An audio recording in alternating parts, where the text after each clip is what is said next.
Kayo po ba mga bossing ko, ipakaramdam po ninyo na kayo ay paborito ng kamalasan?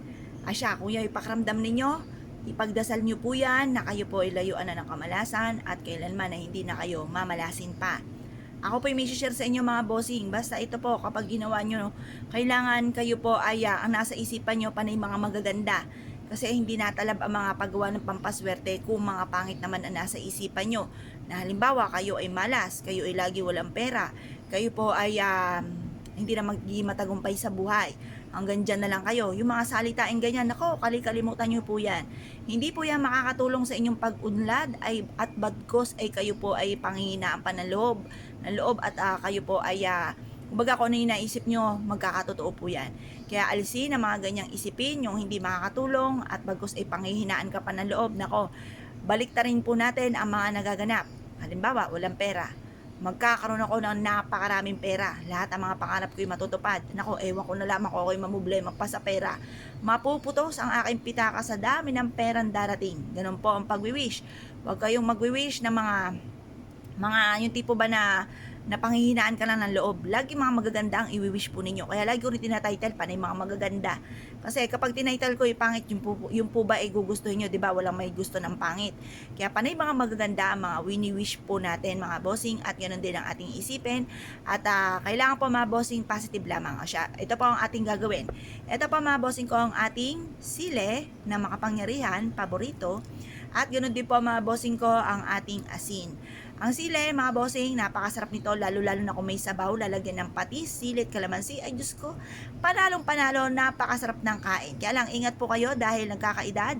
Baka magkayuti ay po kayo, mga bossing. Ngayon pa, mga bossing, ang sile hindi lang sa pagkain. Ito po, mga bossing ko, ay pampalakas din ng ating fighting spirit para hindi tayo panghinaan ng loob, mas maging fighter tayo sa hamon ng buhay. Ganon din pa mga bossing, kung may problema ka sa inyong karelasyon, mainam na gamitan ng sile para masolusyonan ang problema.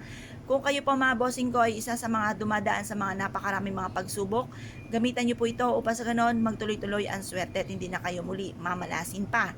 Ngayon pa mga bossing, ang sile, kung halimbawa ikaw po lapitin din ng mga taong chismosa, pakalimera at inggitera, pantaboy din po sa kanila. Kung kayo minamala sa negosyo, para kayo swertihin, gamitan ito ng sile para kayo ay swertihin. Ngayon pa mga bossing, strong relationship din ito ng family kung away-away ang inyong pamilya. Minsan mga bossing sa paghabang bata pa, may naringgan akong bossing ko, yung mga anak daw nila ay magkaka-close nung sila ay maliliit pa. Pero na naglakihan, nagkaroon na ng kanya-kanyang asawa, ay naging magkakaaway na.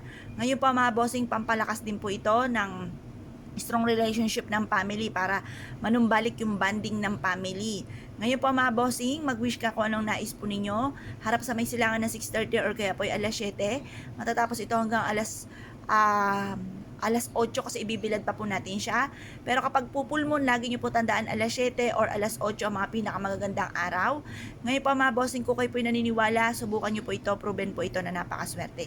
I-wish po na magkaroon ako ng sariling bahay, ng negosyo na dito na ako yayaman, magkaroon ako ng mga bagay na matagal ko na pinapangarap, maligtas ako sa anumang kapahamakan, ako at aking buong pamilya, matupad ang lahat ng mga pangarap sa buhay at magkaroon ng mahabang buhay. Yun po yung mga pinakamayor, pinaka-importante. Ngayon pa mga bossing, ko kayo po naniniwala, subukan nyo na po ito, proven po ito na maswerte at good luck po sa inyo po lahat.